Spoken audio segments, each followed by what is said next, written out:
Call on members. Order of the day number 2. Register of Pecuniary Interest of Judges Bill, interrupted debate on second reading. I call Alfred Ngaro. Thank you, Mr. Speaker. I rise and take a call on this Register of Pecuniary Interests of Judges Bill in its second reading.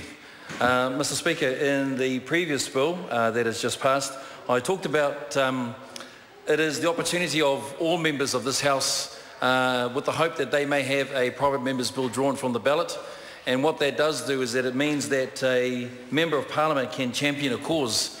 And just as we've debated the champion of cause in regards to paid parental leave in the previous bill, this bill that was drawn by Kennedy Graham, again, was the intent. So the intent by all members, who are honourable members, was to ensure that there would be trust and confidence in the judicial system. So the Register for Pecuniary Interest of Judges was this, and as if I read the explanatory note that's here for the bill, it's a time-honoured principle of Western democracy that public servants of every kind must be beyond reproach, and that is the intent of this bill. So we applaud the intent and the cause that Mr. Kennedy Graham was championing as well. But Mr. Speaker, it is with a little bit of concern and disappointment that during their 50th Parliament, Mr. Graham had indicated to the Select Committee that he would withdraw the bill. And that's because before the bill was the Judicature Modernisation Bill that has now been returned to the House. And Mr. Speaker, it was on the understanding, and also too from hearing some of the submissions, that it was believed that the Judicature Modernisation Bill would address the key issues, and also too that a majority of the submitters were not in support of this bill as well.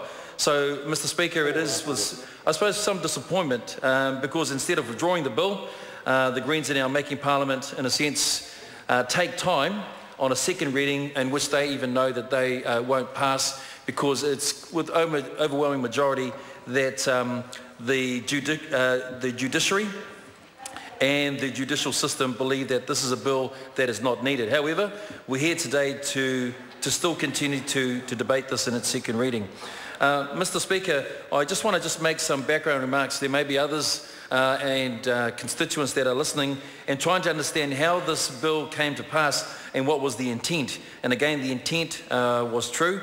The bill was introduced after the Judicial Conduct Commissioner's initial preliminary examination of complaints in regards to Justice Bill Wilson, who had failed to recuse himself from the Court of Appeal case. And Justice Wilson had a business relationship with the Council.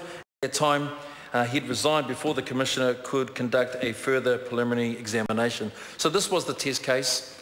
This was, I suppose, the intent where, again, asking the questions of the judiciary and could they be beyond reproach.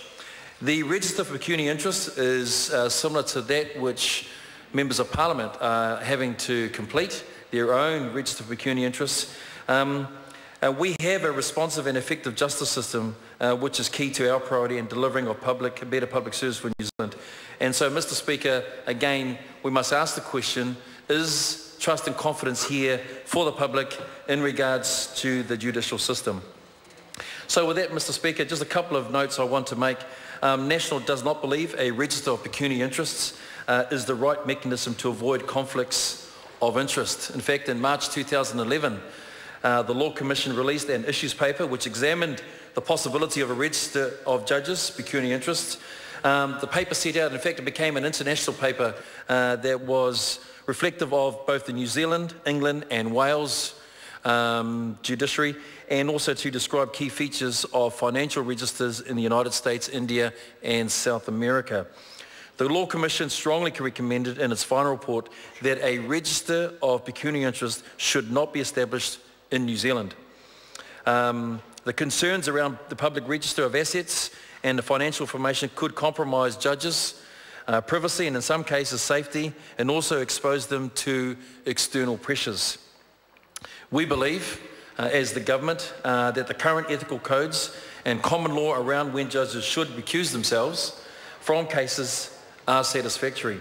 Our codes and law are substantially the same as Australia, England, Wales and Canada. If a judge chooses, has a pecuniary interest in the outcomes of a case, they are automatically disqualified from the hearing.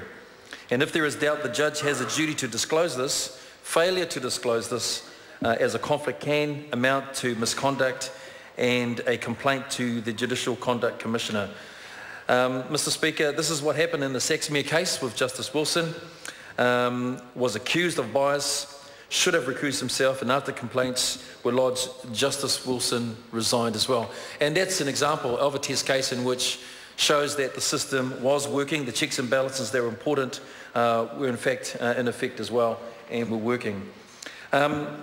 Again, Mr. Speaker, I just want to summarise the submissions.